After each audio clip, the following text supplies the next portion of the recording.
thank you so much for showing up here tonight, because we do need your input. John? Thank you, Arden. Welcome, as Arden said. As I said previously, the presentation that you're going to see tonight and that will be recorded and available online, if you raise your hand to ask a question, and if that question be on the specific element that we're talking about. If you're asking questions on other things, it's probably something we're going to cover later on anyway. So ask a question for clarity on the slide we're on. That makes things a lot easier. Yes, ma'am. Who are you and who is this gentleman? I am going to get to that right now. So that gentleman was Arden Wallum. He is the general manager of Mission Springs Water District and has been for about 13 years. So my name is John Soulier. I'm the public affairs officer and the project manager. I've been with the district since 1994, and this is the 5th assessment district proceeding that I've been involved in or been the project manager on. Arturo Cejar is our county manager. He is here. We have him here in case there is a need for Spanish interpretation. Is there a need for Spanish interpretation in the room, or are we good?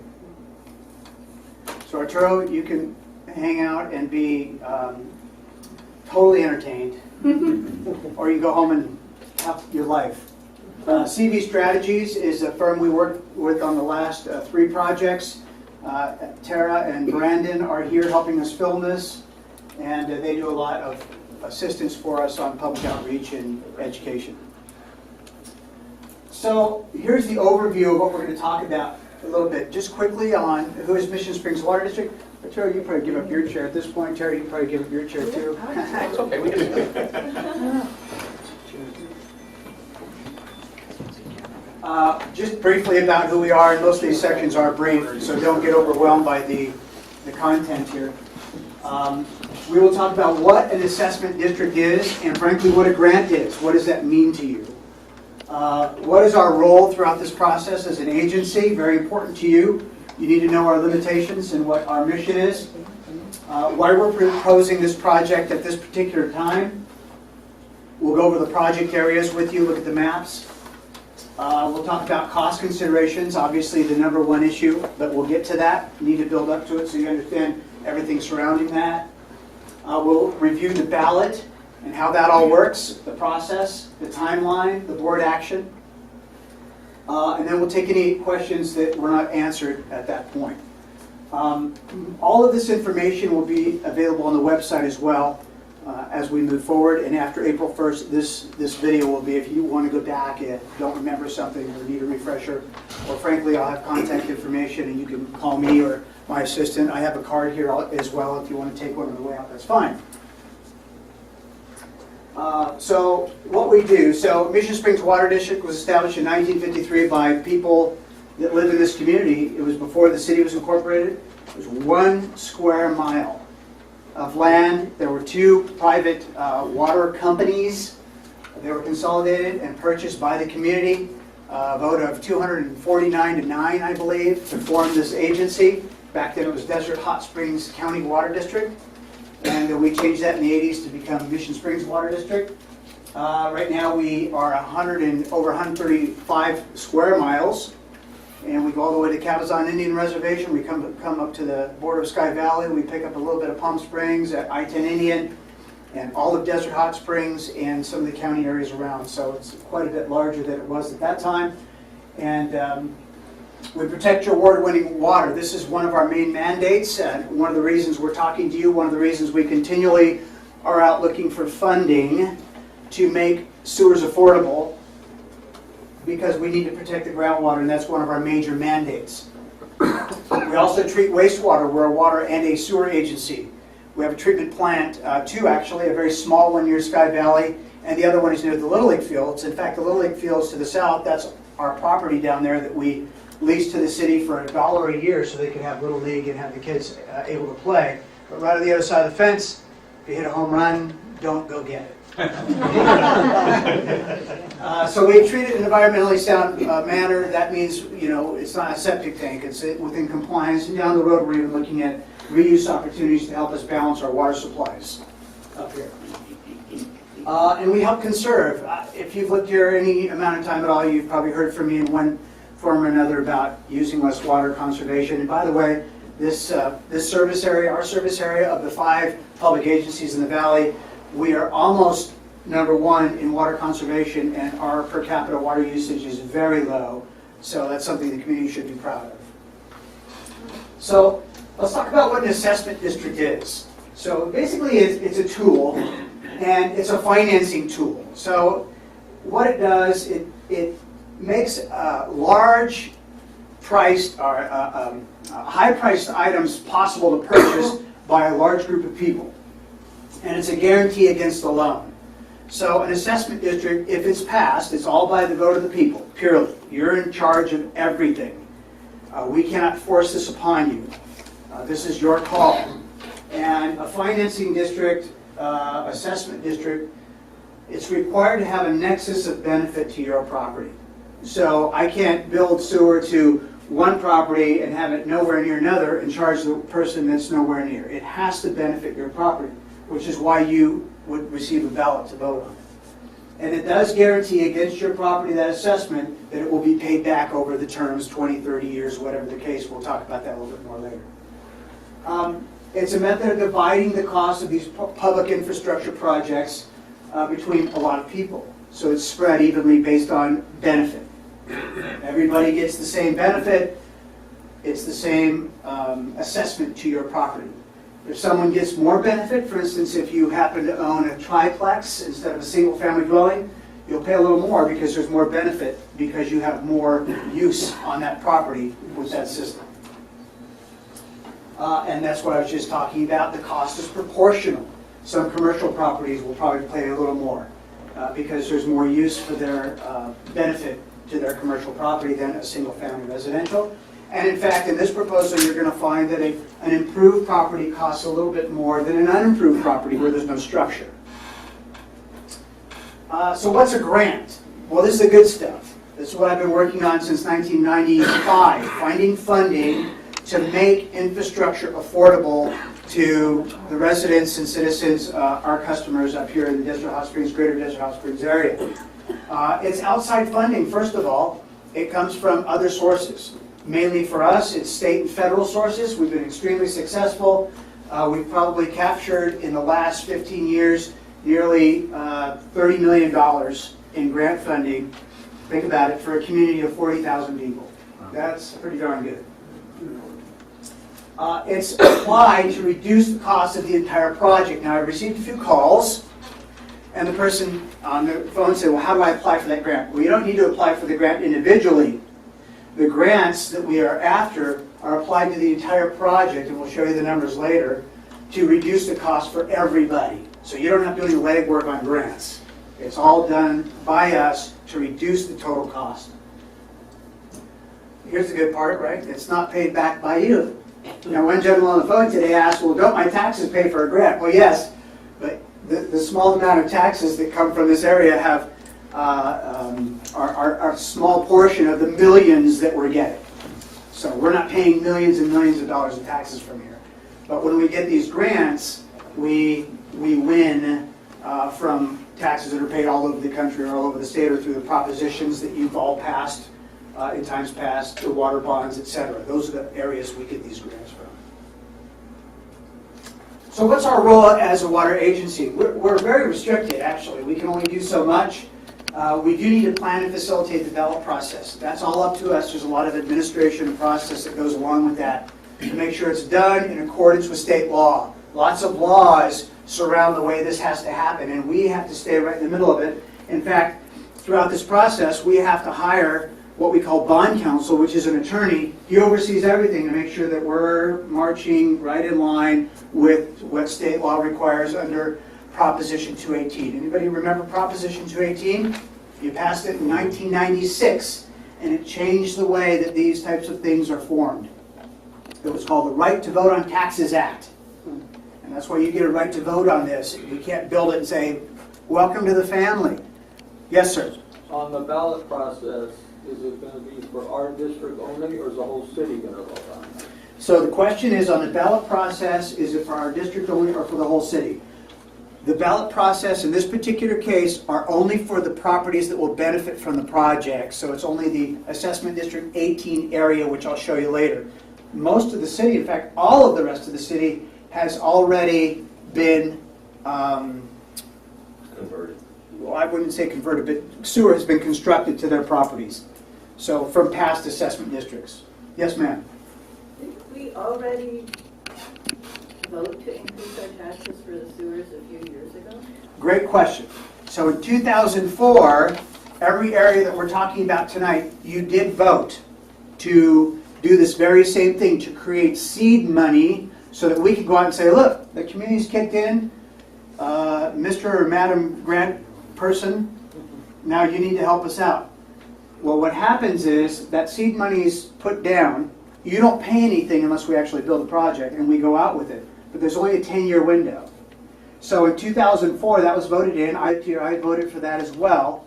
But in 2014, the areas that we weren't able to get grants for many reasons, lots of change, it expired. So right now, there is no assessment sitting on any of your properties for wastewater, for sewer. That's what happened. Good question? Yes, ma'am. I received a little card about this meeting in the mail. I am Yes. the only person in our little cul-de-sac of 6 that did, so I'm just wondering, when the ballots go out, will it be a little more comprehensive of a mailing?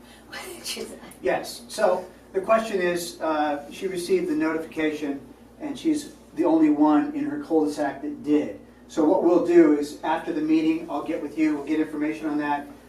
Some of your areas, some of your corner properties may abut an existing sewer, so they're already hooked up. Or we find that the county database isn't always perfectly up to date. I got a call today from someone, in fact, that said, my neighbors got it. What about me? We found out that the county gave us a mailing address that was 6 years old. But we're required to use the county database as the foundational mailing list. And so through the process, if we need to correct that, input like that is very important. So if you don't mind, we'll get that information after the meeting. I have a question. Yes, sir. My neighbor across the street didn't get this letter. So Same situation. Yeah. So after we're done, if you don't mind, give me your address or your street number, and we'll check on that. All right, so we plan to facilitate the ballot process. We are to provide factual information about the project to property owners. We can't be biased, and we can't be out there, selling it like a used car. No offense if you're a used car salesperson. But we have to provide factual, unbiased information to you. We provide information materials to the community for distribution as well. So if you say, I would like something, my neighbor, more information, et cetera, we can help you with that. In this day and age, though, that's almost obsolete. It's www.mswd.org/ADAT. Really, hand it over, right? That's the way it works. Can people vote online? That's a good question. We asked that of our attorney, not yet. California won't accept that yet, although there can be email ballots where you can print the ballot, wet signature, scan that ballot in, and email it back to us. If we get to that balloting stage, this is not the balloting stage by any means. If we get there, we'll explain all that. Because there's a lot of snowbirds, and we don't want to miss them, and they were actually already telling us, we want to be able to sound off on that, and Canadian mail is slow. That's what I hear. Yes, ma'am. Will it just be registered voters or all property owners? Now we'll get to that too, but the question was, will it be registered voters or property owners? This only affects property owners because you're the only ones legally empowered to place any sort of financial burden on your property. Nobody else could do that. You can't do that. Nobody else could do that. The legal owner or an executor or whatever the case. Okay, so what's the goal of our information that we're disseminating? And this is very important. We want to make sure that stakeholders have enough factual information to make an informed decision. Often these things happen. There's not enough public outreach. The rumor mill starts, oh yay, oh nay, oh whatever. And people don't have the tools and they're not empowered to really know what the ramifications are. Well, that's what we are. We are the official source of information. Period. Nobody else. We're it. And we have to be forthright and factual. So what we can't do, well, we can't campaign. This is why we are that ultimate source of information. We're not allowed to campaign. We can't push a thumbs up or thumbs down. Now, our board can take action and pass a resolution that says, we believe this is important for groundwater protection, et cetera, et cetera, et cetera. But I can't spend ratepayers' money and hire a big slick firm to do a big ad spread on, one-sided. It has to be unbiased. By the way, sometimes the facts seem biased, but we're just sharing the facts, and they point to different outcomes. So a lot of people, well, why are you doing this now? In fact, that question came a little bit before the meeting. Well, here's one reason. Since 1972, this district got into the sewer business way back then. There were septic tank problems all over the place in the old, what we used to call the cabin sites, which are the homes right around our office. And they got in that business, and they went to the USDA and got funded and built a wastewater treatment plant, went out and started abating those systems. Well, later on, we began to look at groundwater quality and the impact as development came, more and more homes, more and more septic tanks, all of it percolating down towards either the spa water or the drinking water.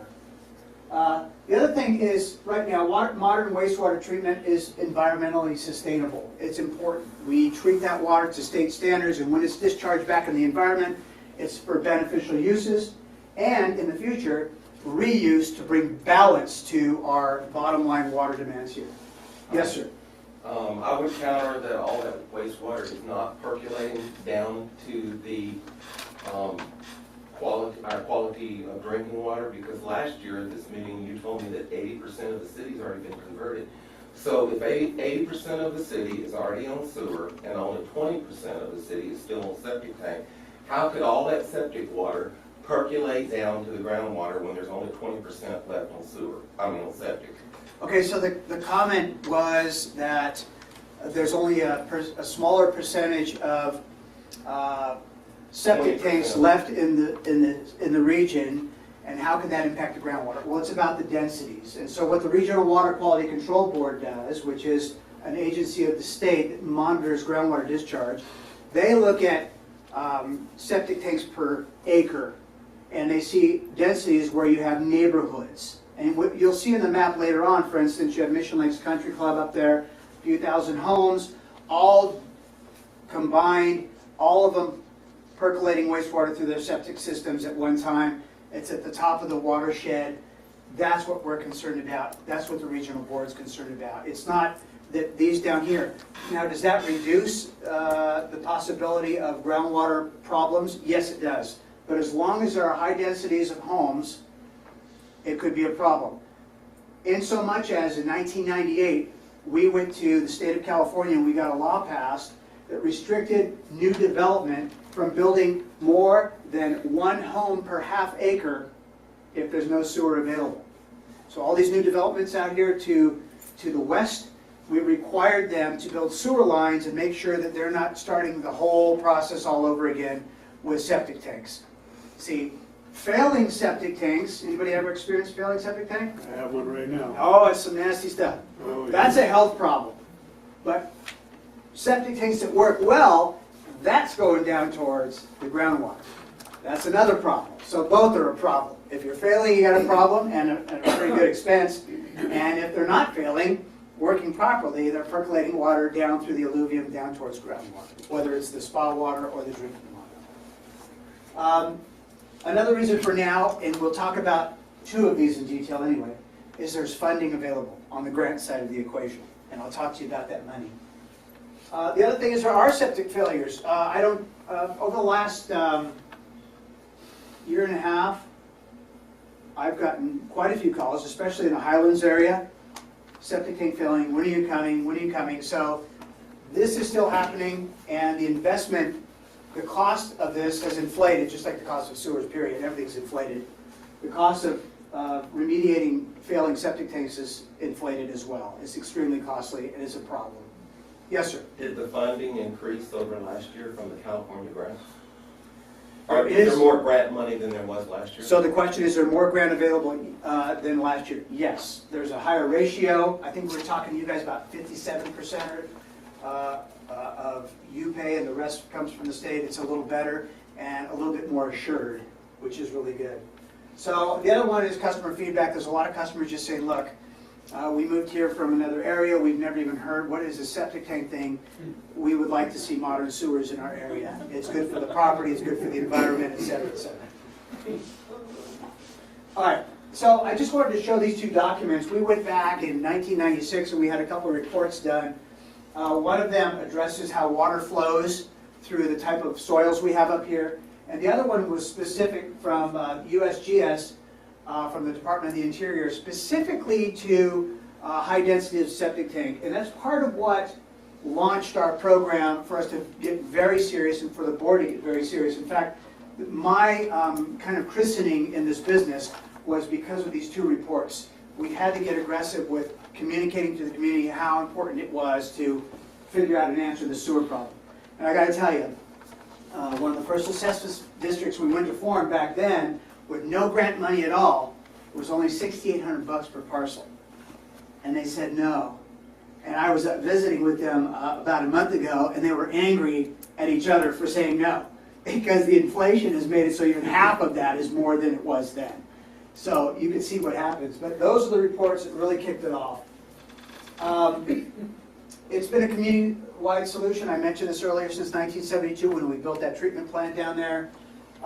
Preventing groundwater, I think Mr. Wallen mentioned that before he left, is 10 to 100 times less costly than having to treat it if it gets polluted.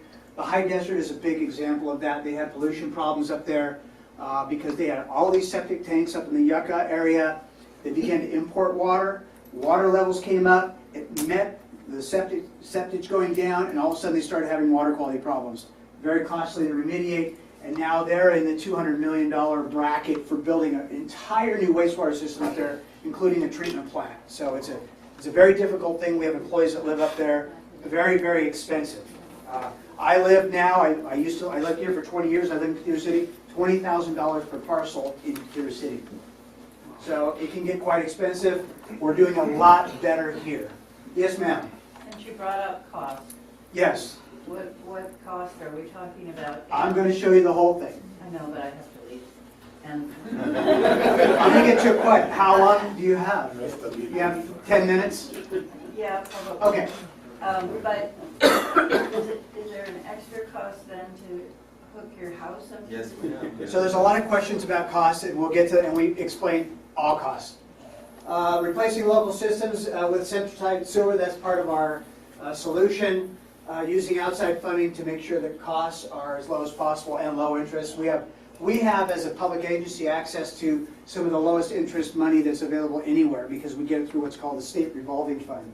And that money is extremely inexpensive, nothing like what anybody can get from a bank. Even right now in this climate where interest rates are still reasonably low. And we have to partner with you though. Without you, we don't move forward. It's your call, it's your community, it's your investment, it's your home, it's your groundwater. All right, so let's move on. Funding availability. So this is a critical driver.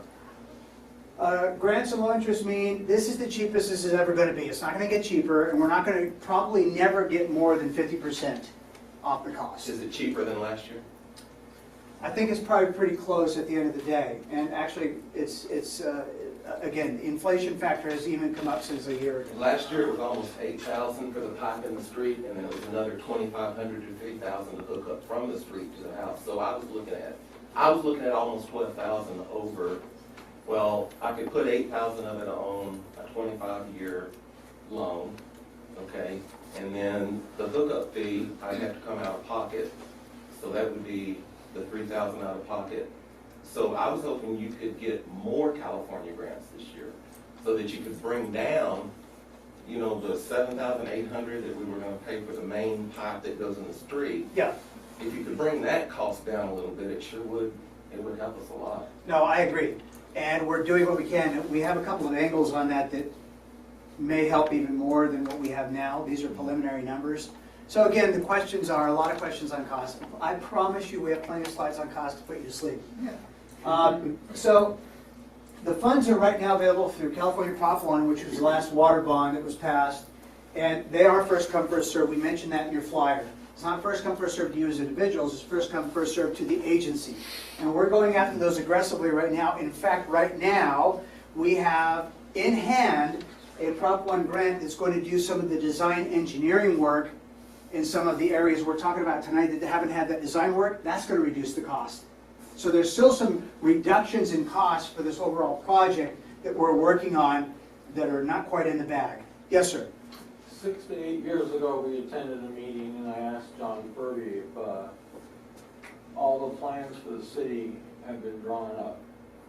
Then I went next door to the mobile trailer where the guy who's in charge of the plans, his office was, and he said there was not even plans to make plans. I'm not sure who said that, but we've had. No, he had all the documents and blueprints. Sure. So the question is there design? Most of the wastewater system are master planned, and the design, which is much more detailed, which is actually where the line's going to be, the depths of those lines, how many feet, et cetera, preliminary project work has been done, and now the actual engineering, we're working in partnership with the Army Corps of Engineers to actually do it. So that's being done now. We have one grant in the hamper, we have another one in the queue for design work for areas both in the Highlands and Mission Lakes Country Club. So what we're trying to accomplish is to knock out all those costs of design work, which are significant when you look at the whole project, they're in the millions, and reduce those significantly with those grants, and then get the construction grants. So there's money moving in, and it's very strategic how we're approaching it. But the way we're approaching it, we think it's going to drive the cost as low as possible. Is the, not to interrupt, but Yes, sir. Mission Lakes and the Highlands, so is it going to be a vote by both districts, or is each district going to vote separately? It's all one district in this case, which include Mission Lakes and the Highlands and some areas in between. We'll show you a map in a moment. Okay. So the question had to do with the vote, who's voting, and is it broken up by areas? John, every time we go into a new part of the city to convert septic to sewer, because I know they've done 80% of the city, but every time you go into a new assessment district to do a conversion of septic tanks, you have to do a whole new design. You have to go. What I'm asking is, why couldn't you guys have already used the designs that you've used in every segment of the city? Why do you have to pay? Why do you have to go to all this expense of doing another design Sure. when you've already done most of the city? Okay, so the question has to do with our design, and why, since we've designed it in one area of the city, why can't we apply that design to another? Well, that's because there's no street, there's no elevation, there's no topography that's the same. Every single foot of sewer line has to be designed specific to every single block throughout the city to make sure it flows correctly. There's a lot of standards and engineering standards that are required. If you ever build a sewer and it wasn't designed correctly, and you got a little dip in it, what settles in the dip? We don't want to talk about too much around dinner hour. So federal funding authorization is active right now. We have federal funding that is active for our area and exclusive to our area.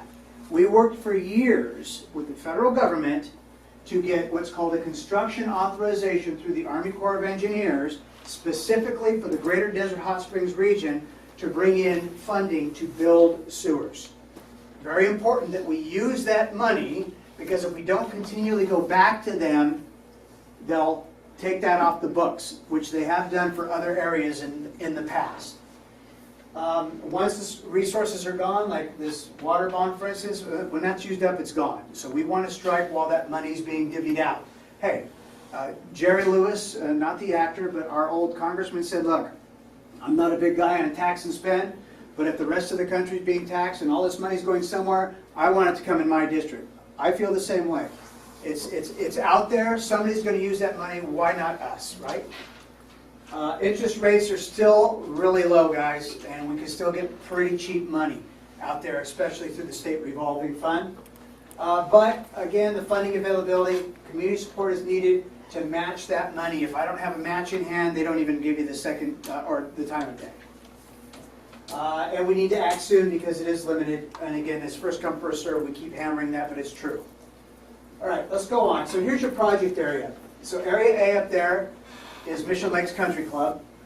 The area D3, if you'll notice, D3, that's right there at Veterans Park. That's just a little piece of the previous assessment district that got left over. We built all the areas around this with previous grant funds. Yes? It might be a good idea to be able to point to it because no one back here can see the areas. We can see the colors, but not really. Can I walk over there to the, yeah, I can, okay. Everybody can see this monitor, okay? So yeah, Mission Lakes Country Club is right here. Now you'll notice everything that's not colored in is already sewered. So this is Mountain View Estates. When they built, that law that we passed was enacted. They had to bring sewers up from way over here, all the way up here and build all of that as part of their infrastructure. There's a few sporadic homes along Little Morongo and Mission Lakes that are connected out their backside. Boy, that is really a bad way to talk about Seward. Poor choice of words, but entertaining nevertheless. This area is near Veterans Park, right at the top of Palm at Mission Lakes Boulevard. So just a small area left. In fact, this area in here was one of the last ones we built with some of the funding we have. Now you come over here and you're moving towards the Highlands. This is right at Pearson, right, this kind of chunk out here, that's the Mormon church right there, so that gives you perspective. Everything below that right here, near Cabot's Pueblo. And then up here, of course, is everything past Miracle Hill, the Highlands. Now, it's so sporadic up here, the very last project we did under the previous assessment district, we completed about a year ago. The Army Corps of Engineers built it for us with grant funding, matching with the local match. Right here, we did that in here. So all of this will be taken care of. We met with a representative from the state board. They were out at Salton Sea a week ago, holding a meeting out of Sacramento at the Salton Sea. And she said, I can't wait to see all those colors disappear, and that's the goal. So those are the areas that are affected. All of these areas will vote as one district. And then you get economies of scale for everybody, which makes everybody's price better. Yes, ma'am. So I see these districts, does that mean, and these are all in this particular assessment district, whatever it's called, would that mean that Yes. that's all of the rest of Desert Hot Springs and the people in the water? So the question is, are all these combined? Is this the rest of Desert Hot Springs? Yes. Once these areas are done, the areas in the greater Desert Hot Springs region that have high densities of development are done. And then everybody that builds from now on, and all the future infill, you know, there's still a lot of vacant lots in some areas. Right. And they have to connect. Yes, sir. On Area H, Yes. is that over here by Hacienda in Quando Way area? So the question is about the green area H. Let me move this. So area H, this is Miracle Hill right here, south of Hacienda. So you have Miracle Hill south, Two Bunches Resort is right here. Okay. So that's the area east of Miracle Hill, south of Hacienda, all the way over to Mountain View. Okay. So Quando and all that, yes. Oh, okay. To be exact. Okay. Yes, sir. How many systems would that represent total? The question is, how many systems would that represent? Actually, when this is all done, it ties into one large system. Well, I mean, how many houses that need the, The houses, there's about 2,500 parcels involved in this particular project. All right. One point about property information. I've gotten a couple of calls, as I said, some of the county data is outdated. And I'm assuming all of you are here because you did get the flyer. But if you have neighbors, we would like them to contact us and give us the correct information. And this is, if you want to write this down, if you have a neighbor that didn't get something, the email to seymourn@mswd.org, very important. What flyer are you talking about? The one that came in the mail. Okay, I got it. I just wanted to clarify it. Yeah, Excuse me. seymourn@mswd.org. Sorry, ma'am, I didn't expect all the questions. I would have had you in 10 minutes. Yes. You said, did you meet with someone at Mission Lakes? Yes, we met with the Future Planning Committee about 2 weeks ago, just to give them an idea of what we were doing. Okay, all right. 'Cause- And then, of course, it goes from there. There's a whole Yeah, structure. I understand that, but I saw my that. my concern is that you're missing a lot of the snowbirds, because a great deal of snowbirds are out of there by April 15th. Right, which is why we're doing this meeting to go, because what we will do is contact them, and that was brought up at the Future Planning Committee. So the question is, what about snowbirds? And it's not just there's other snowbirds that have second homes here. And so are required to contact those property owners wherever their tax bill goes, this information is going. And the good thing is, with the video, they'll be able to log on, click through there, communicate with us, and make sure they're getting all their questions answered too, because it's very important to us as well. Yes, ma'am? Me? Did you have your hand up? Yes, I thought you did. Uh-huh. I just wonder, is there the capacity at the treatment plant to add all of these parcels? What a well-educated question. The question is, there a treatment plant capacity? So the answer is yes and no. If we were to bill you all today, the answer is no. But we're already in the next phase of our expansion right now. So there will be capacity. In fact, there's other grant money helping with that. Inevitably, we're moving at some point the treatment plant that's here behind Mission Springs Park. All of that, the master plan from many years ago was going to be way down there at north of I-10 off Little Morongo Road, way down there away from civilization. So when we built that plant in 1972, it was in the middle of nowhere, now it's in the middle of somewhere. It is a problem. At some point we do need to move it. So there will be capacity by the time we build any of your areas. And the current yearly rate with these changes going on and building a new plant, what impact do you think that's going to have on the 47 and 77 years? None. That reflects all of our costs right now. Okay. What is 47? The question has to do with the monthly sewer fee. Do you have another house that's sewered in here, or is that, you just went online and took a look? Yeah, good for you. So the question had to do with ongoing sewer fee. We'll talk about that in detail in a moment, but no, all that's factored in. And you got a question? Yes, sir. John, can you lead us through the process of breaking down, like last year you took the amount that was like our 50%, the interest rate was something like 4%, 6%. Yeah, we're going to ballpark around 4. You spread it over like 25 years, and then we were able to break down how much every month we would be paying. Like it was like, I think it was something like $50 a month is how it was going to impact our budget. So can you take like the amount and show us, break it down by the year and by the month so we can see the cost? So the question was, has to do with costs and how the total assessment breaks down to annual and monthly. And we will get to those costs in a minute. I'm almost there, I promise. Also, some of these costs are just a little bit preliminary. There'll be some refinements.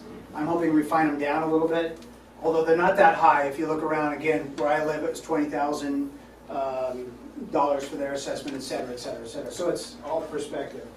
Oh, what do you know? Cost considerations. So, a little trivia. Well, it's not trivia. It's more a guessing game, and there are no prizes. I'm sorry. You just get to look smart in front of your peers. Total project cost for this whole thing. No grants. What do you think the raw, straightforward project cost is for all those areas I've shut down? Come on. $2 million. $20 million. Who said 20? You're the closest so far. 25. Ready? No, it's not 30 million. It's a mere 38 million. So yeah, $38 million. Now, I got to tell you, back in 04 when we started this, it was 72 million. But we've knocked that much out. Why was it that much? Because there was a lot more being built. And there were no grants? Yeah, there were grants. We've knocked out half of that. We've taken it down. We've built it. We've gotten all that money. And for years, folks, I got to tell you, there were earmarks. There are all kinds of funds available through, our representatives in Washington, but they changed the rules back in 08. All that went away, and we had to figure out a whole new strategy, which we did with the Army Corps, which is a blessing. That's all I can say about it, how we got into that. So state and federal grants are going to take about that much out of that pot, though. There you go. So right away, our goal is to take $19 million right out of there. So a single family before grants, that's the actual cost. That's what it costs us to bring this wastewater facility to your property before grants. And that's what we're looking for. Now this is an average. This is going to fluctuate a little bit, and I'm thinking it's going to go down, and here's why I think it's going to go down. Right now our calculations don't include a count of all the multifamily properties, and what they'll do is spread the cost a little bit more because multifamily pays for each unit on that property. So if you have an apartment complex or something like that, that will spread the cost a little bit further. Plus, there are still some funding considerations with some of the design money that we already have grants for. That'll be plowed into this, so I expect this number to drop a little bit.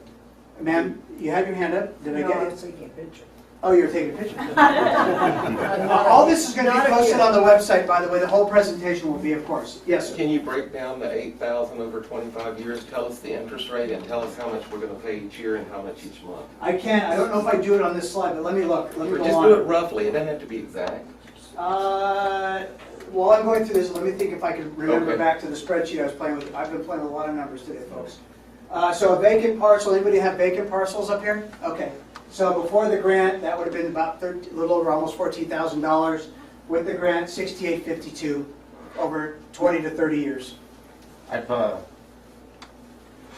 a lot for 27 years. Yeah. And don't plan on building. Right. It seems awful high just to put a pipe across 70 feet of.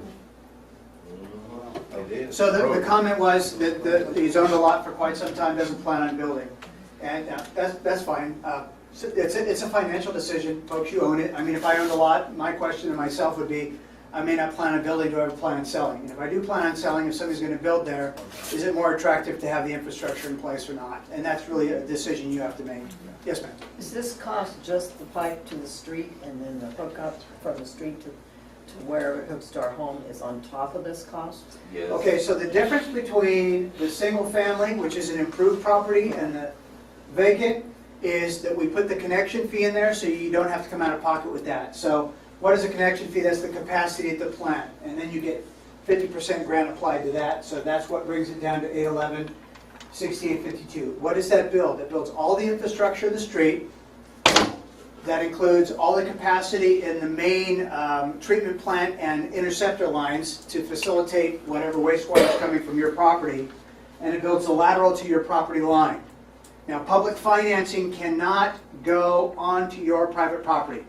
Now, there was one time back in 8011, and I'm talking back in 2002, which we got the Environmental Protection Agency who gave us the grant to build. We went back to them and said, hey, thanks for helping us build, but if people can't afford to hook up, what good's your sewer? And they said, we agree with you. And for the first time anywhere, we were very proud of that, they actually gave a portion of funding for the on-site work, which is where they come onto your property, they expose the lid to the septic tank, they pump it out, they backfill it with soil or gravel, they compact it so you don't have a sinkhole in your yard, and they bring it out to the lateral to the connection point.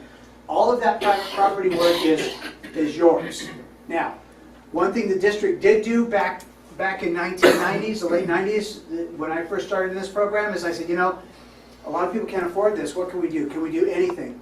And we got very innovative again. Mission Springs has always been extremely innovative from how we find money to how we help people pay for these infrastructure projects. We created a loan program. We've never seen this before. The district will do a loan program for your on-site work, spread it over 10 years. And so it makes it easy and you just pay it back on your water bill. So we try to do everything we can to facilitate that. And I tell you, there's a lot of contortion that goes into this. Again, I lived here for 20 years. I now live in Cathedral City. They did nothing like that. It was 20 grand. Have a nice day. Yes, ma'am. This 10-year loan you're talking about for the hookup, what interest rate is it under? The 10-year loan, the rule is that it's 2% over our local investment earnings to cover for administration, or 5%, whichever is lower or higher. Is that fixed? 5% is the Time of loan, minimum. or is it variable? It's fixed. Okay. Here first, and then I'll get you. Now, when it comes time for this, everything from my house out to the street, do I have to use the city's people to do that, or I can have my own people come in? Okay, good question. So the question is the on-site work. What do I have to do? Do I have to use a city-approved person to do my abatement? That's kind of the gist of your That question. happened to my brother. They told him, no, he couldn't do it. And he was able to do it himself. No, you can do it yourself on your private property, but you still have to pull a permit and get it Exactly, inspected. It yeah. has to be done according to specs. Yeah. So you don't have a health hazard on your property. Yeah. Or a sinkhole. Yeah, I'm or not worried something. about that. Yeah. Okay. So, and believe me, it happens. And in fact, folks, we've done a lot of these, even when the professional does it, and you get your first rainstorm. We've seen sinkholes, and the district said, hey, you got to get back over there and fix that. And of course they did. They make it right. And they restore your landscaping. So it's kind of pro and con depending on your skill Makes set. sense, makes sense, okay. Did I understand you to say that you do not have to remove the existing septic tank? Great question. So the question has to do with the existing septic tank that has to be removed. And the question is that you've got a big tank underground, and some of you have not only a tank, but you have a seepage pit in addition to that. Or you have a leach field. So it doesn't have to be removed, they backfill it. They leave that shell in the ground, but they make sure it's good and compacted so you don't have a problem later on in your yard. Yes, sir? Is there a projected timeline for this whole project? The question about projected timeline, I have that for you in a moment. Yes, sir? They pump your tank first, then they backfill. Yes. DWA, Cathedral City Cove, almost $5,000. That's where I live. Yes. For the hookup. Yes. Yeah, we're not seeing those prices here. I will give you what we're seeing up here very recently. I'll give you the range. And there's a lot of factors that drive that. Landscaping, backyard, front, so I'll get to that. Yes? John, I never did get my question answered. I asked 2 times. We didn't break down this figure. I need to know this not there yet. 8,000. Oh, Yeah. what interest rate? How much is it going to cost me a year? How much a month? Okay. Multifamily, anybody here own a multifamily property, duplex, triplex? You do. So before grants, it was almost $13,000 per unit. In this case, it's $64.90 per unit. So About the same as last year. It's 0.8. That's the way it's calculated. It's 0.8 of a single-family dwelling. Okay. And the interest rate that we're estimating is 20, 30 years at 4%. Now, I didn't calculate this down to the level you're talking about, but if I remember, it's in the mid 400s to 500 a year as an assessment. Roughly 49, 30 something per month. And that, oh, okay, and so that would be paid twice. Like, I pay my taxes twice a year, so I would split that Half and bill. half. Yeah, so it'd be Yeah. about $250 a time. Right. Okay. Yes, that's correct. Yes, ma'am. Are you saying that this whole 8,000 can be put on this plan, or is there part of it that you have to come out of pocket with, and only part of it? No, that's one of the beauties of assessment districts. It's your choice. When we're ready to construct, and not before that. See, what happens if you vote for this, it shows on the title of your property that there was an assessment district approved, but you don't pay. The only time you pay is if we get the grant money and come to you and say, hey, we're ready to build in your neighborhood, and it's a cash collection period. Now, you can either pay some, I think the minimum is $500, some against that and leave the rest to roll over the tax bill, or let the whole thing roll over the tax bill. I had a conversation with a gentleman today. I keep talking about conversations today. It's been a busy day. And I think about this as well. If I plan on, in fact, when I lived up here and voted for that, I didn't plan on owning my house for more than 5 years. Well, I put it on the long term. Why? Because I'm talking cash flow, folks. Now, if I'm going to live there for 20 years or even 15, I don't want to pay the interest. I'll try and come out of pocket, pay off at least most of it, if not the whole thing. It's a business decision for your own budgets. I think what you're saying is, because you can amortize this over Yes. 20 to 30 years, I don't know which. Right. But say it's 25 years. Right. You could, in essence, let's say you're going to live there for 5 years or 10 years, you could get a whole sewer system 100% and only pay yourself for a fraction of the cost if you're not here for all that time. May I call you Madam Astute? Yes. So the astute synopsis of that comment was, the idea is that if you can do this and get the project built, and you're only going to pay a portion, depending on how long you're going to live at that parcel, or own that parcel, or live at that property, and you're only going to pay from when we actually construct it until you sell it or move or whatever the case, and it may be a few $100s. You are absolutely very astute, very correct. Let me go here, here, and then there. Yes, sir. You mentioned Quando at Miracle Hill, which Yes. is where it changed its name from Cuba.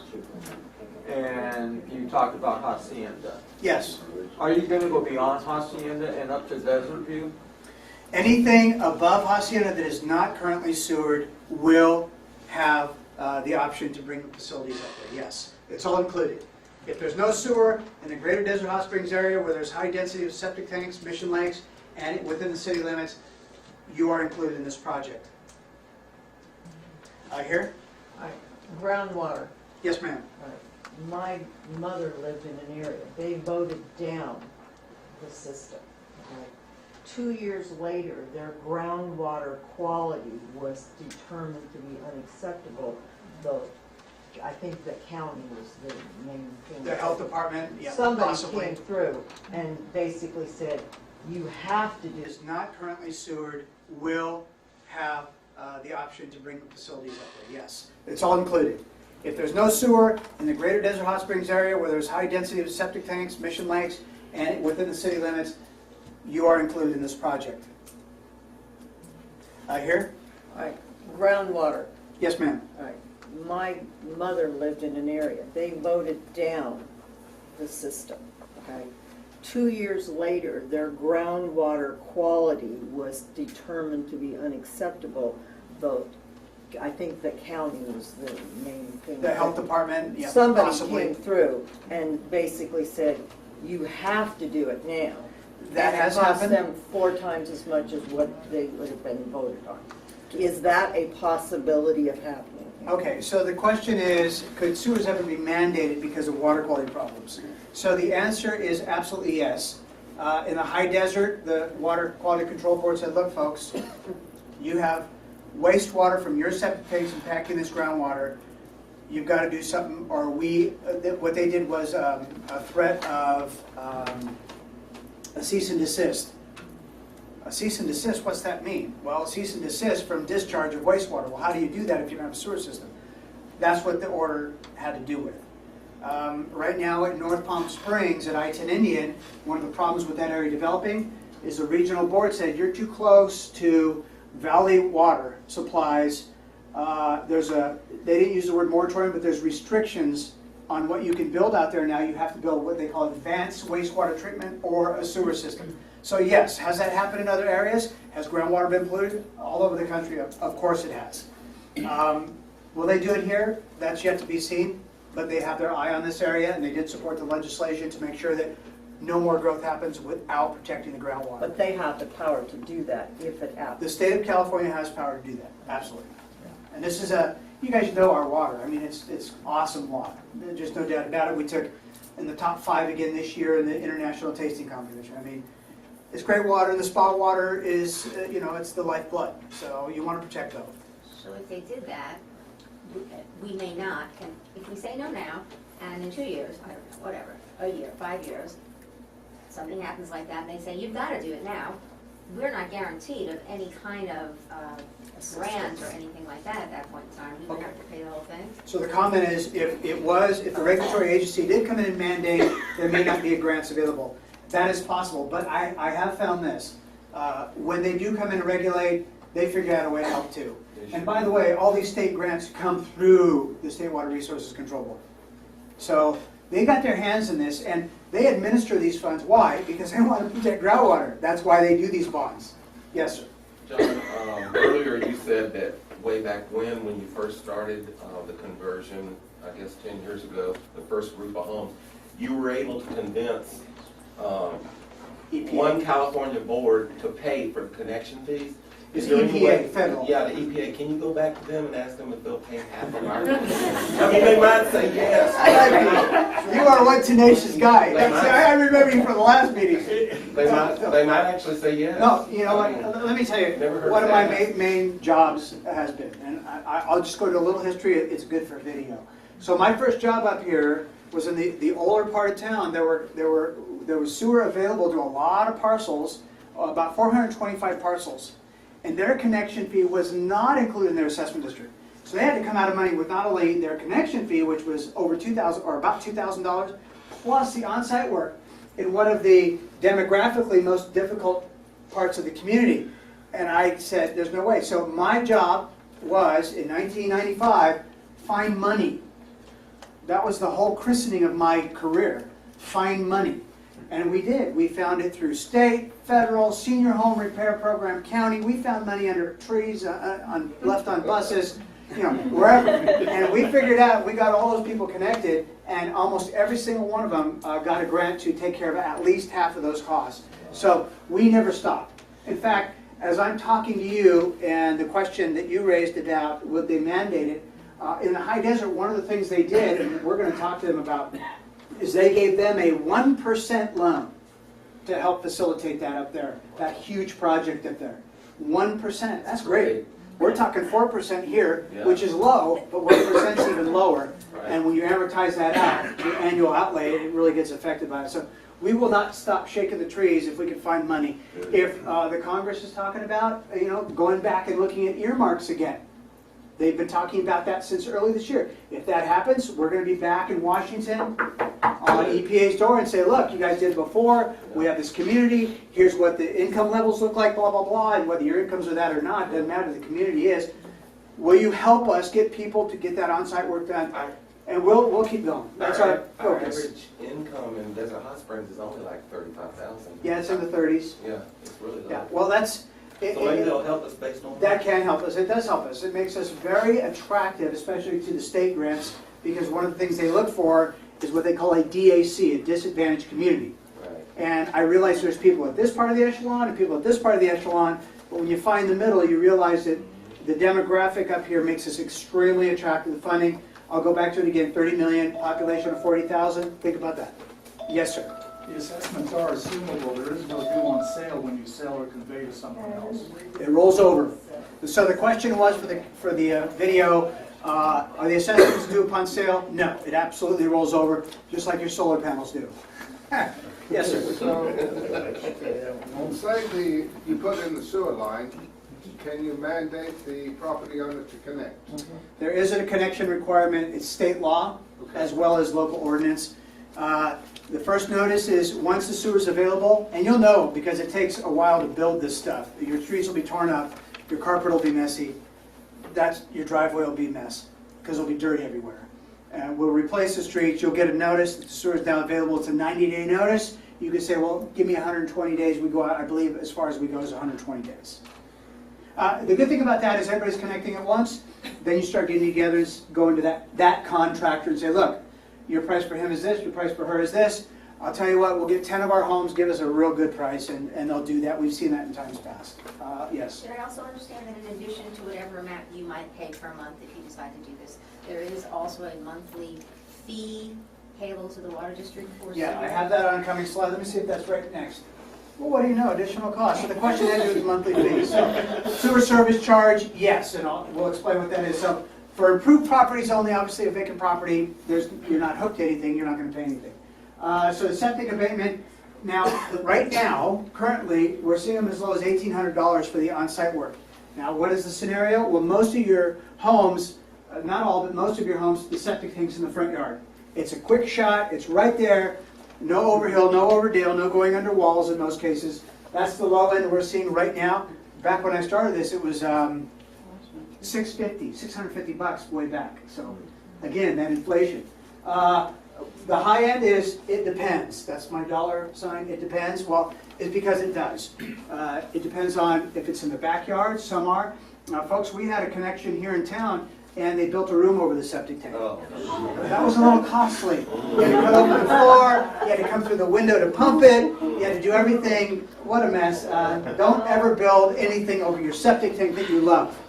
In fact, we had a lady fall into a septic tank. Don't even stand over your septic tank. It's a true story. But here's the deal on that again, I mentioned it earlier. MSWD finance available. Right now the sewer service fee is $47.77 a month. It's billed on the tax bill. That's how we collect it. Now what does that do? That's for the wastewater. It exits your house. We have, when you're connected to sewer, a piece of our treatment plant is dedicated to your property, a single family home forever. Our guys are down there 24/7, that plant's running, operating, churning water through, and processing that according to state law and regulation, and then it's discharged in an environmentally friendly manner. That's the cost of that right now. So that would be added to your Yeah, you break it down Oh, by month. taxes. But we collect it through the tax bill, but it's a monthly cost. That's how I'd calculate if I were you a month. I'd set that aside, in other words, what I do, well, actually, they make me pay it every month on my water bill at home. But if I was paying it on the tax bill, that's what I would set aside every month then I'd pay it on my tax bill. Precious, what is the rate again for the financing for Yeah. MSWD? Right now, the financing for MSWD is 5%, 10 years. Oh, thanks. Say that again, I'm sorry, what was that? 5% over 10 years for MSWD to finance your on-site work. And that comes out of your water account. It comes out of your water, it show up right on your water bill as a line item. Yes, sir. Is that gonna stay the same, the interest rates? It is, yeah, it's not gonna be over 5. So they're fixed. Because it's 5% or what we call LAIF, which local agency investment funds, where we invest our money. And The rule is, it's 2% over that, what we receive on our earnings, or 5%. Now, the reason for that is if we don't charge at least what we earn, plus administration, it becomes a gift of public funds. That's the way it is. So we have to recover the money that we loaned you as if it was still sitting in that investment. Otherwise, we're not using our investments for the growth of your money. And inflation attacks us too. Let's see. Okay, now here's the timeline. We're getting outreach and voting. So right now through June, we're doing these meetings and mailings. And at some point in the next month or so, probably toward the end of April, mid-May, after we've tried, got the video out, talked to everybody, we're going to do surveys. Now the surveys are incredibly important because the balloting process that could follow the surveys is quite expensive. And we don't want to do a balloting process unless we have a good idea that there's interest in the community to move forward. So when those surveys hit the mailbox, we appreciate if you would fill those out and return them, or we will have a link through the mswd.org/8018 for you to click through, put in your probably assessor's parcel number because that covers vacant parcels, and indicate. So that's being set up now, but it's not time to do that yet. So when those surveys are out, now why do we do that? Well, because the surveys I'm going to bring in this very room to this very board and say, here are the results of our surveys. Now the more surveys I get, the more accurate it's going to be. If I don't get a survey of a pretty decent percentage of the stakeholders, then I'm kind of shooting in the dark. And I don't want to waste your ratepayer money having them agree to a process that's going nowhere. So in July, if the surveys do indicate support, the board then takes an action. They pass a resolution called a resolution of intention. And what does that mean? Well, it's a resolution of intention to form Assessment District 18. The public hearing date cannot be less than 45 days from when we send out those ballots. So they'll set that date. We'll probably go like 60 days to make it part of a regular meeting. So the plan right now, based on when money is coming down the road, which is next year, is to try and get this thing buttoned up by September, October. Now, let me show you how the balloting works. In September, we'll count only ballots submitted, and I'll go into more detail on that, but that's very important to you. So, real quick. Could you not read the page yet? Yeah. I had a question on that page. Go ahead. You're finally getting into the area that I've been wondering about because I had some questions about formation of assessment district. I now see through this slide that the assessment district is formed after the surveys are turned back in. Correct. Okay, now last year I remember you said the surveys did come in and they came in a healthy manner. Yes. And you had several hundred or whatever. And so you said, you told us that the surveys indicated, go ahead, gave you the green light, go ahead and go with it. You're causing great pain in me, but yes. Yeah. So we formed the assessment district, based on the surveys. Now, I was dismayed because last year I didn't get a survey in the mailbox. And I didn't get to vote on the survey, but I did vote on the ballot. Some reason I got the ballot. So Okay, two things. Believe me, I heard you loud and clear at the meeting, so I knew what your vote was. Yeah. But here's what happened. Let me explain this for a moment for all of you. So the survey is not the ballot. The survey is an indicator whether we need to go to ballot. Now, here's what happened last year. And again, all that counseling is now out the window. We received a survey that indicated that we had a margin of 68 votes in favor of forming an assessment district in a small area, one of these areas. Now, the sad thing is when the ballots came in, we had a greater margin than 68%. It was much larger than that. But when the ballots came in, 68 people who said yes on the survey failed to send in their ballot. And it failed by 8 votes. Wow. Now you know why I need counseling. Because it was an affirmative, and if only 8 of the 68 would have sent in their ballots, it would have passed. And we'd be talking about a little less than we're talking about today, not in cost, but in scope. But I'm fine. Thank you for your concern. I can see all of your faces. Kept you busy for a year. It kept me well busy.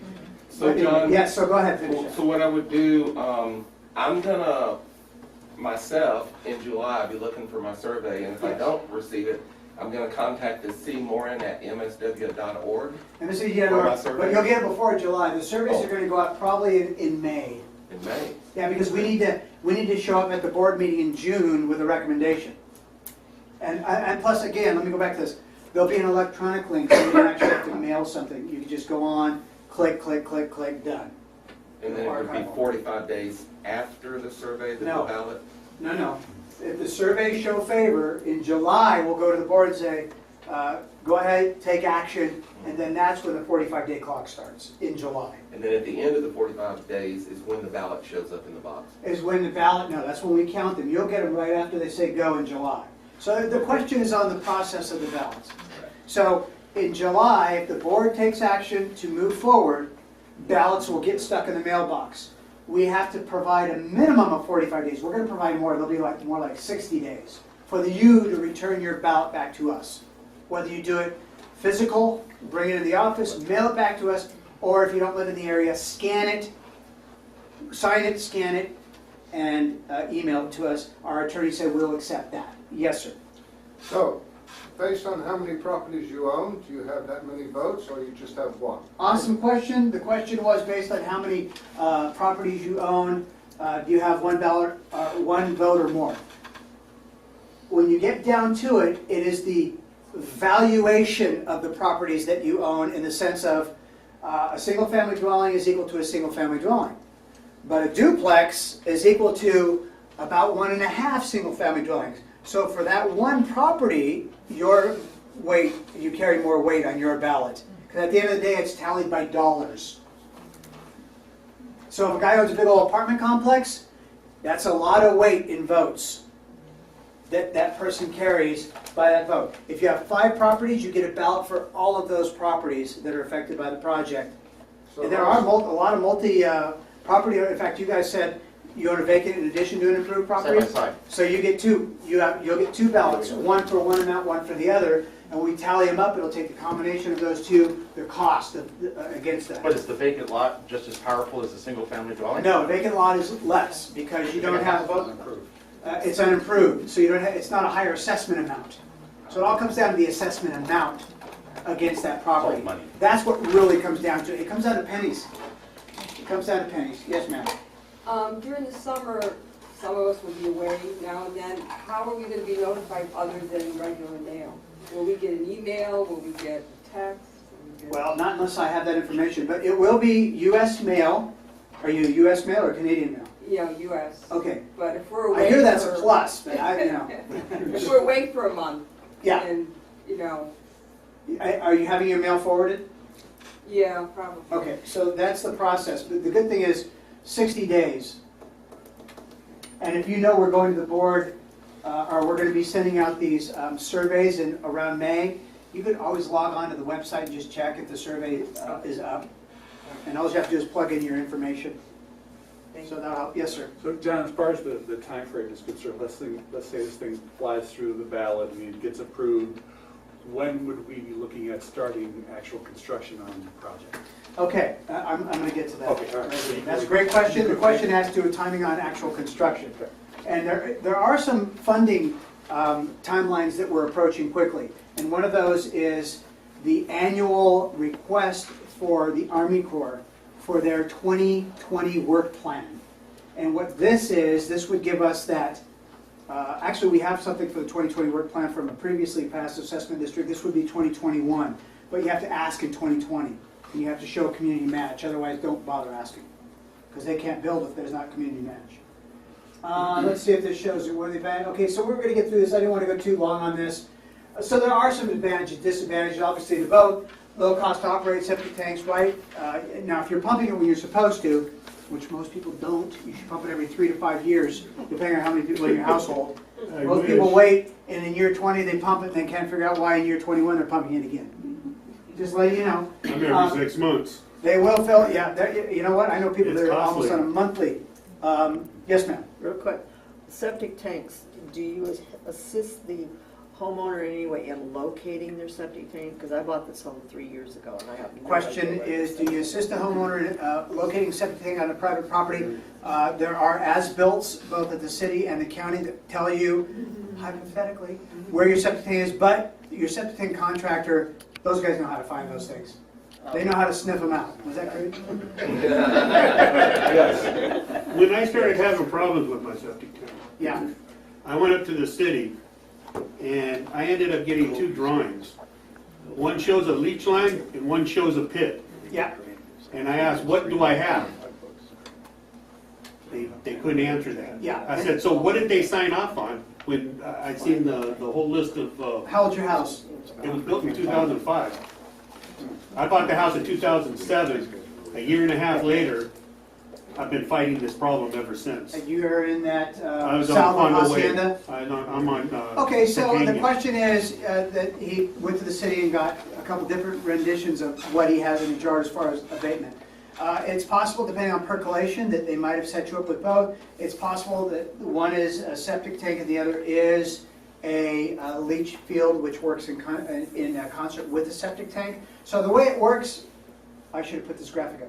The septic tank is the first tank that your personal wastewater hits, and water sits in there, solids settle out to the bottom, and then the clear water is supposed to flow out over into your leach field or your pit. It's supposed to be clear water, but over time what happens is those solids build up because people don't pump their tanks, and pretty soon the solids are then being pushed through, and your leach field's only got little tiny holes like this to spread the water out over your property. About 1.5 feet deep, by the way. That's where your wastewater's coming out. It spreads it out, but if solids start clogging those holes, all of a sudden now, that stops percolating, letting water out, backs up, pretty soon your septic tank, all of a sudden it's overflowing at the lid, your system's shot. You can't remediate it. Well, you can, but it's very costly. You got to go out and redig all that or dig a pit. So there's a number of things at play. But as far as most of the time, and I worked at the city in 2005, most of the time your as-built will be very accurate as to at least anything built past the mid-90s should be extremely accurate. Now, they couldn't tell you your contractor, or you'll be able to find it though. Yeah, because I just don't want to pay the money to fix this, because I was told back in 2012 we were supposed to have sewers put in. Yeah. And I said, okay, well, I'm not going to do anything. Yeah. Well, we're at, what, 2019 right now? Yeah. 19. It wasn't for not trying. And I will so give you that. that's why I've just been fighting this. So, I mean, I don't want to go with another. Well, there is an thing that- alternative. And the alternative, and I'm trying not to be cheeky or facetious. If the community was willing to pay that whole 16 grand, we'll do this thing tomorrow, and we won't have to wait for grant money. But the problem is, may not be any of you in this room, but there's a lot of people out there, and there's no way on earth. We have to find the grant money. And it starts with the seed money. We go to the granting agency and say, look, this community's kicked in. They match, and then we build it. That's the only way we know to get the price low enough. And we've used this model over and over again since I started doing this back in the late 90s. Thank you for trying to save us money. We are. Seriously. We know the problem. Our primary focus, I mean, why have they been paying me all these years? Well, because our focus as an agency, that groundwater is everything. That's our charge. That's our mission. We need to protect it, and that's what we do. Yes, sir. So there's a number of us here that are in Mission Lakes, and you said you talked to the board. I talked to the Future Planning Commission, our committee, which is a small group. What, in addition to this process, does that add to the process? Dealing with an HOA, so are there going to be more hoops to jump through? Is it going to come up for a vote in the HOA? And so California proceeds to HOA. No, I'm being a little bit silly here. Mission Lakes Country Club with HOAs, there's nothing usually more, because each of you as property owners within that HOA have the right to vote however you want. Now, what we are going to do with Mission Lakes, because it is really well organized, we're probably going to have multiple meetings, this same meeting up there for members and for the board itself, which we've done every time we've done this. We've come up and talked to the board. Once they shut it down up there, the other time they voted overwhelmingly in support back in 2004. We just couldn't get the grant money. We got a lot of grant money, but we didn't get enough to finish the whole thing. That's why we're back today. So let me just quickly pop through this. So obviously it's low cost. Eventually every septic tank does fail. That's part of life. They are expensive to replace, and these are current numbers. Up in the Highlands specifically, this person's been talking to me and begging for 2 years, please, please, please, please. She's up in the higher end of this, getting a quote to replace her problem up there. Rehab is out of pocket too. You don't get 30 years on that unless you take a second on your home, which for a septic tank. The potential for groundwater contamination is the real driver behind our board's action. Central Sewer Service, yeah, it is a permanent solution. Your maintenance on that side is nothing. But there's a fee, we've talked about that a little bit, there's a cost. At the end of the day though, we get a hold of that wastewater, we take care of it correctly. And at the end of the day, we're looking at long-term, again, that whole reuse thing is extremely important to our area. Especially, you guys remember, we used to have a drought, remember those days? Oh yeah, 2 years ago. We're gonna have a drought right now. Believe me, it's like this, folks, it'll be back, and that's when all these water supply balance and all that comes back into play. So let's talk about the balloting process. So again, if surveys indicate interest, the board initially aids this in July. Only property owners get a ballot. Again, I just want to reiterate that. You are the only ones that have a right to burden your property with any kind of a financing district. Ballots will include the public hearing date. It will be very clearly marked on there. They're tallied at the public hearing, but here's the thing. It's the majority ballots for or against the monetary value of those. Based on valuation will determine the outcome. And by the way, only return ballots. Let's say there's 2,500 parcels, ballpark, and only 10 ballots come in, guess what? If there's 6 ballots for or against, they carry it for everybody. Only turned in ballots matter. Properly executed, by the way, so be careful. We try to make them as simple as possible, but there is state law on what has to be disclosed. You have to sign, and you have to certify that you're the owner, or that you have the right on behalf of the owner to sign that thing. All right? And that's all it's considered. The other thing is, a lot of you asked about the timeline on construction, so I'll get to that right here.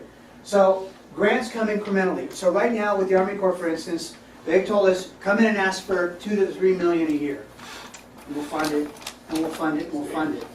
Now, here's the good thing. Our authorization with them is $35 million for construction.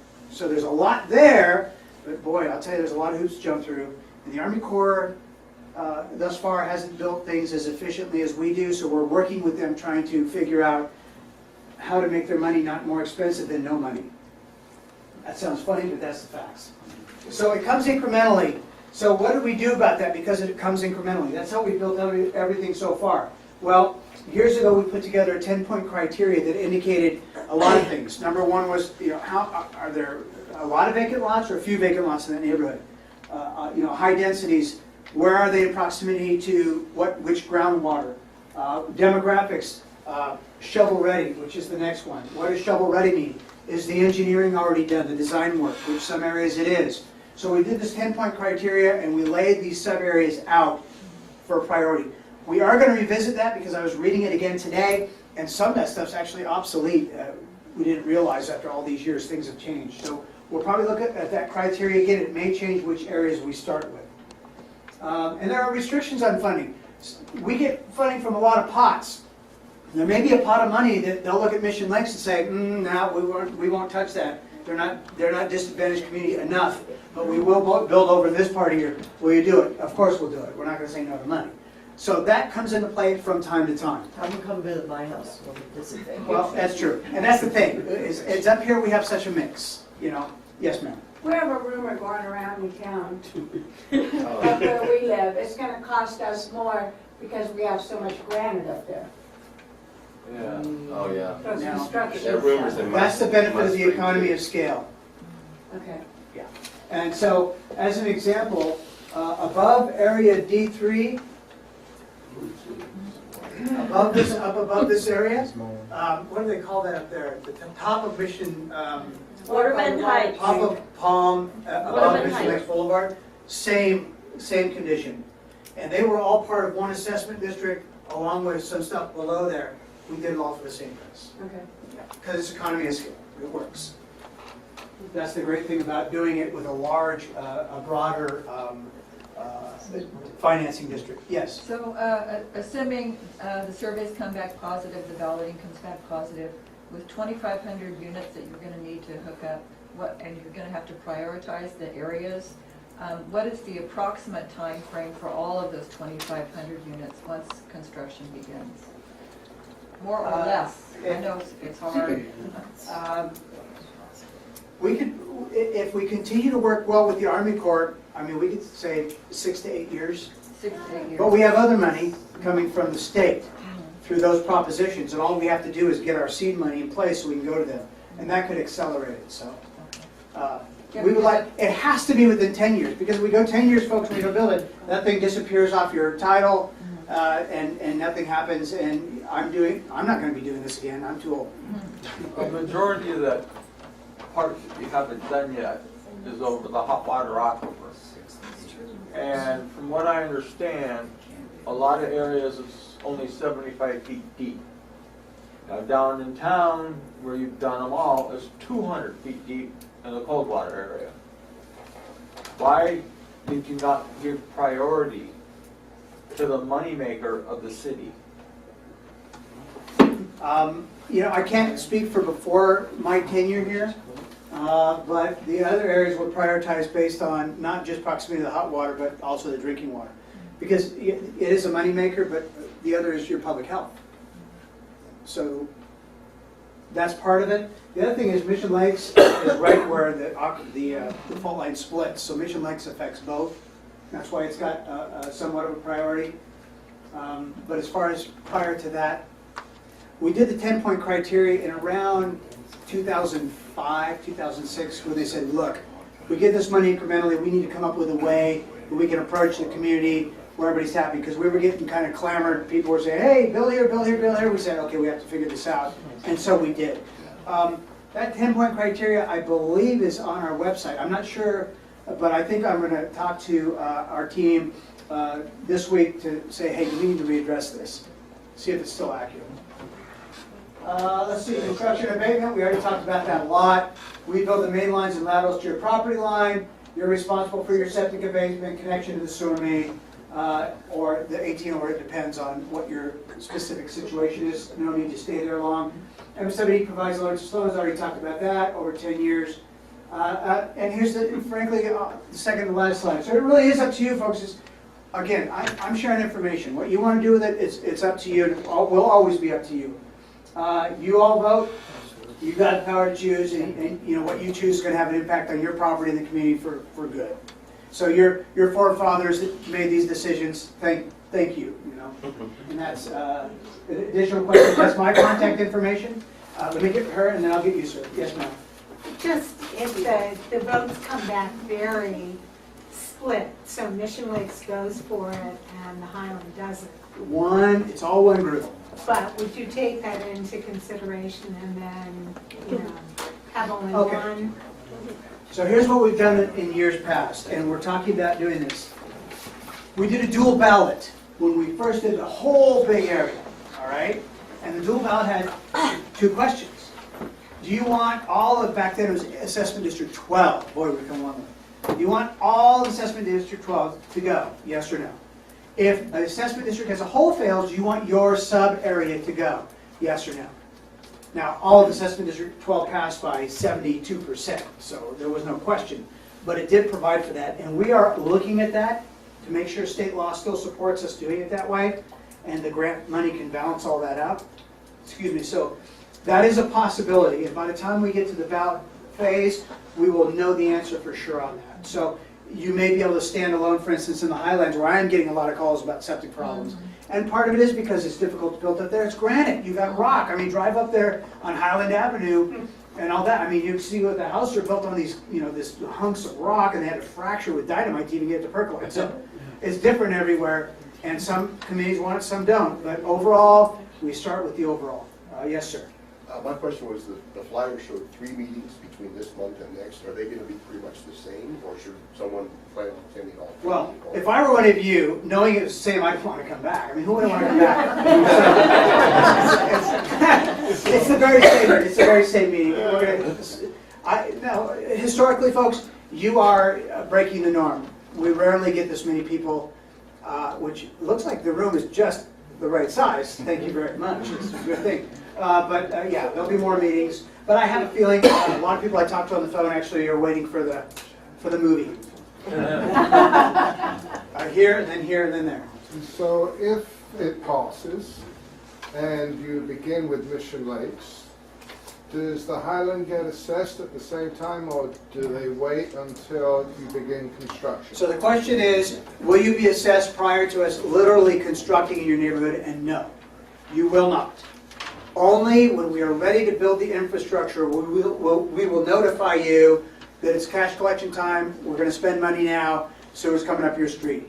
So no. And Mission Lakes isn't first necessarily, by the way, I don't wanna put that out there.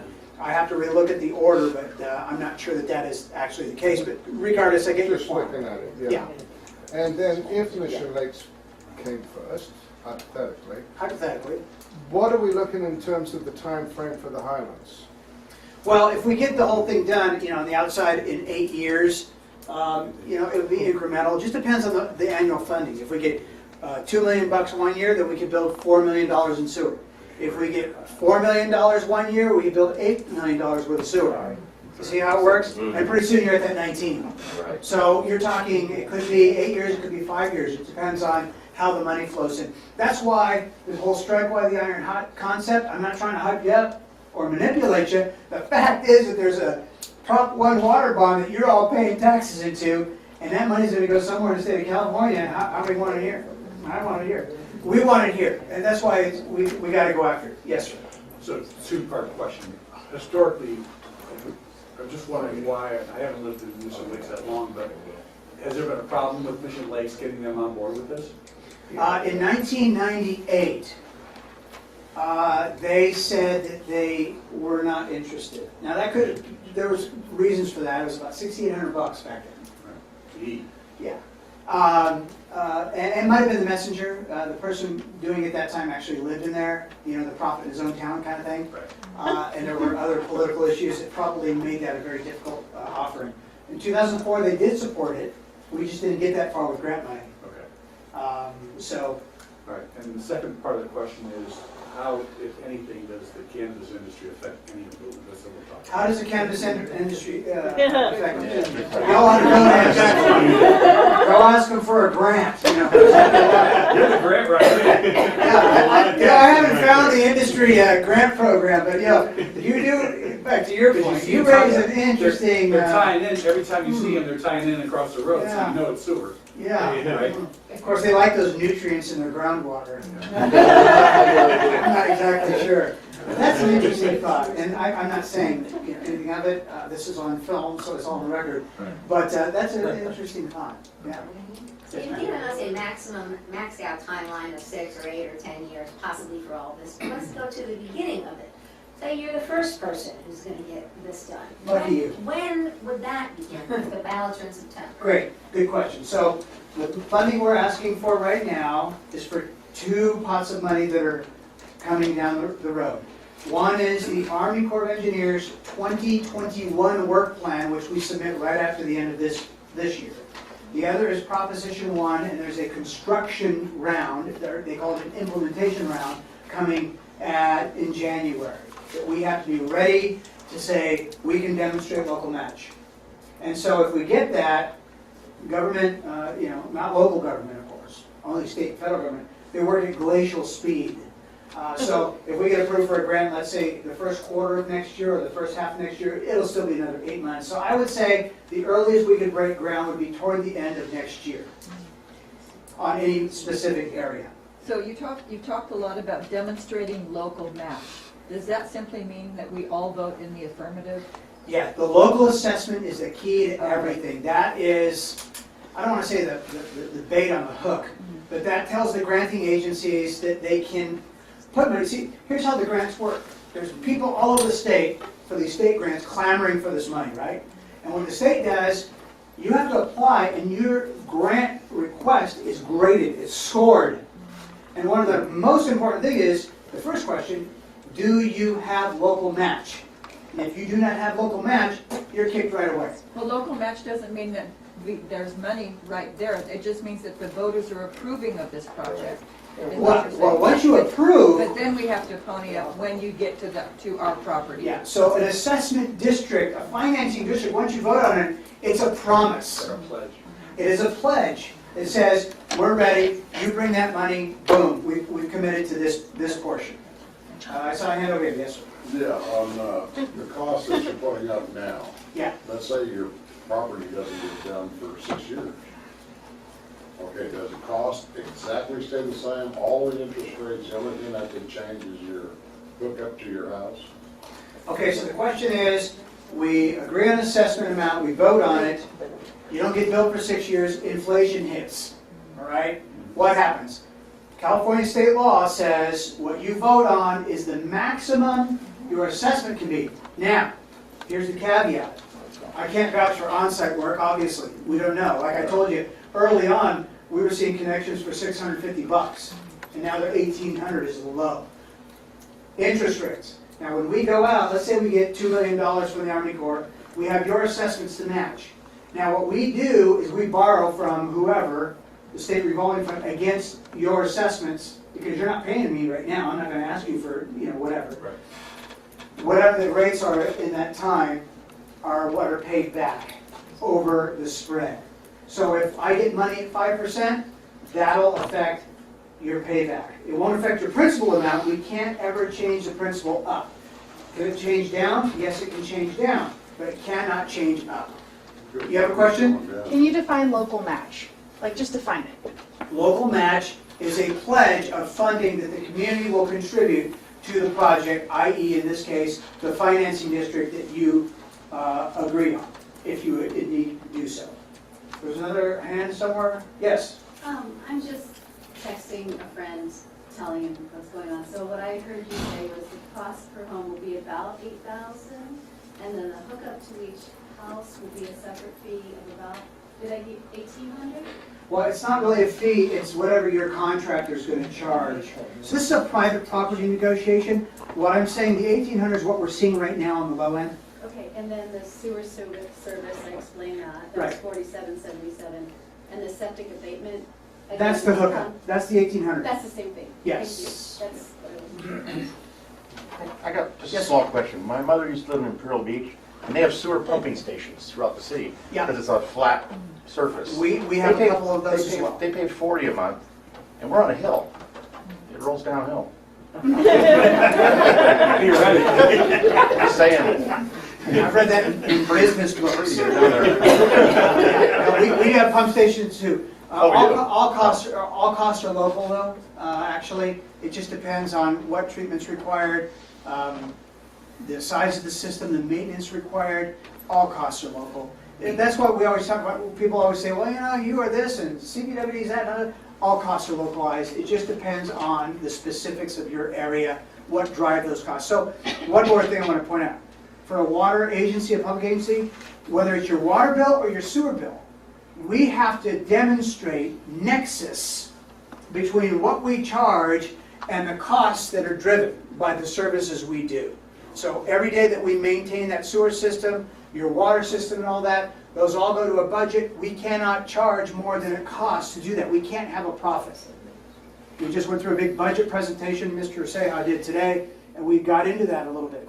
We are not a non-profit, but we are a not-profit because we're a government. Everything we bring in through your rates, fees, etc., have to be applied to actual costs.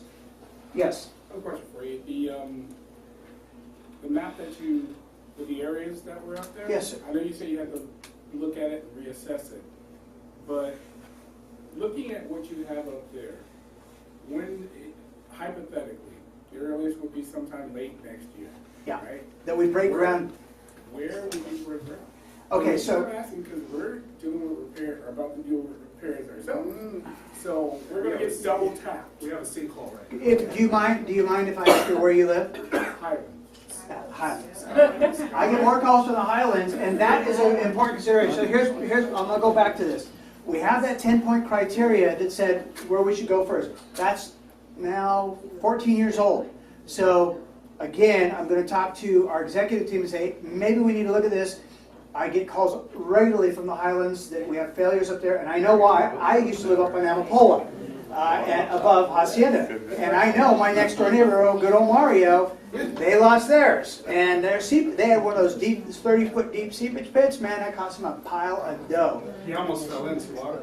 Yeah, well, I wasn't joking. I think it was Flora. A lady was standing there waiting to buy to her daughter one morning, and she disappeared. And she went into the septic tank, man. So, just saying, it's a stinky business, but it is our bread and butter. No. As far as, I had to get an editor. Anytime you talk about sewer, you gotta get an editor. So how will we do it? So we'll readdress that. But I think Area J, which is a portion of the Highlands, is one of our earliest priority areas, if I'm not mistaken. But we will get that out. So that, you know what, as soon as we get that criteria, if we're going to reestablish or whatever, we'll get that up on the AD18 webpage for you. And it's good, it's so important if you have other people up in your area, and if you're having septic failures, or you're having to pump more than once every 3 years or so, man, it's important to let us know. Now, what we used to do, we used to gather data from the county. Every month they'd send us pumping logs, and what we recognized, if they pumped a single address more than once in a year, we said, hey, that's a failing septic system, and we would track that. They don't have those, provide those logs to us anymore. So we're kind of in the dark unless you all communicate with us. Go ahead. With ours, which I'm not sure if it affected anybody else, the rains. Oh yes, because your percolation. And the rains overwhelm the ability of your already stressed soil to percolate that wastewater. So yeah, you got a stinky mess there. It's tough. I know. Growing up, we had a failed septic tank in Rancho Mirage, believe it or not. Oh man, family of 6, kids and adults. Just because I have no idea. So once they're right in front of my house and they're saying, okay, we're going to turn your water off and here's your pipes going in, how long are we looking at? Yeah, it wouldn't. Okay, so the question is, how long are we looking at for the connection process? They wouldn't touch your water, first of all. Your water stays on. This is wastewater. This is one's going in, one's going out. Okay. So on the outbound stuff, it's about a day, usually. On your side. Day and a half. Do I do my abatement ahead of time? Oh no, that's your abatement. Now, for us to construct the project in the street, that takes weeks. Yeah. Weeks. You'll have a mess out in front of your house. You know, dirt instead of road. Slow driving for, could be a month. Yeah, but you get nice, pretty streets at the end of it. Yes, here, and then I'll go here. I have a question. We're house not on the street. You have to access an easement to get back to where we're at. So how does that? Okay, you have to access it. So are you saying, the question is accessing your septic tank? Use septic, yeah. Okay. Well, the sewers go be out in the street. So you're one of those lucky people that they're going to have to come around through the side of your house one way or the other and dig it deep enough to fall. It's only one way because the other side is just a 100-foot drop. Yeah, we'd have to look at your specific property. But what part of the engineering process is actually to go out and site check, and they mark where on your property the contractor needs to bring the lateral to make sure you get flow. The opposite of what you're getting right now, by the way. Yes, were you? Somebody else? I saw. Oh, It was you. me, but I forgot what I was gonna ask now. That You have a happens. senior moment.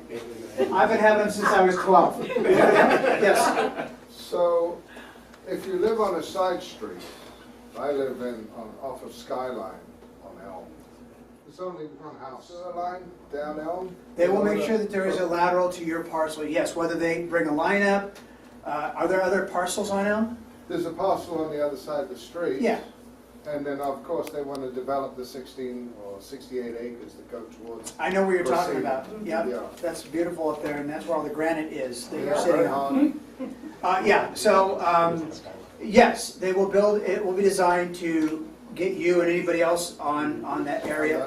And when they build that small development, they'll have to build their own. Right. Of course Yeah, they there'll be a bring stub out there waiting for them. More questions? Folks, listen, I get it. A pile of information, big decisions. We're starting early. You have time. Mull it over. You'll be able to go back to the website after April 1st. Review the video. I mean, why wouldn't you want to review the video? Review the video. Get more information. You have my contact information. I can take your call or email. I'll answer the best I can. I'll be very busy, but we'll get to you. Yes, another question. One quick question regarding the dollars. So basically, it's almost no money out of pocket. The 8,000 or whatever it is going to be on our tax bill, so we pay nothing. Initially. So we have, yeah, initially, but we have to pay our taxes twice a year. Sure.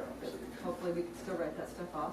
And then the on-site, that is where you guys have that loan application We can do process? that. So you're thinking cash flow. Yes, very Correct. good. Okay, so basically, what the loan that you guys offer, what is the down payment on that loan or the? No down payment. So you could finance the whole 1,800 if it's 1,800? Spread it over your 10 years, whatever that amortizes out at.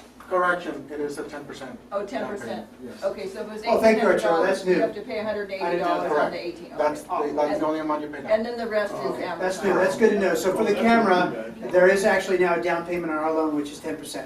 So, and I don't know when that started, frankly, when we first started that loan program, it wasn't part of it, but that's fine, 10%. So Thank you. $180 Thank you. if we get the low end. For you guys, millions, no, I'm just kidding. We don't know yet. I just know you guys are good guys.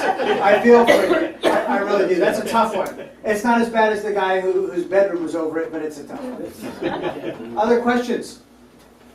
Listen, what do we got? We got 7:15. You've been great. We appreciate you guys taking the time to come out, get the information. Again, we are available if you have more questions, and we appreciate. Stay in touch. If you're not getting more information down the road, give me a call. But you should continue, or look on the website. It'll continue to tell you what you should have received in the mail. Yes. So do the notices go out to ratepayers or property owners? Only property owners. Okay. So these notices, everything related to this, not only does it go only to property owners, only property owners that are stakeholders on this specific issue. So all property owners up here don't have a clue what's going on. They've already done it. Yeah. Just wondering why some people weren't notified.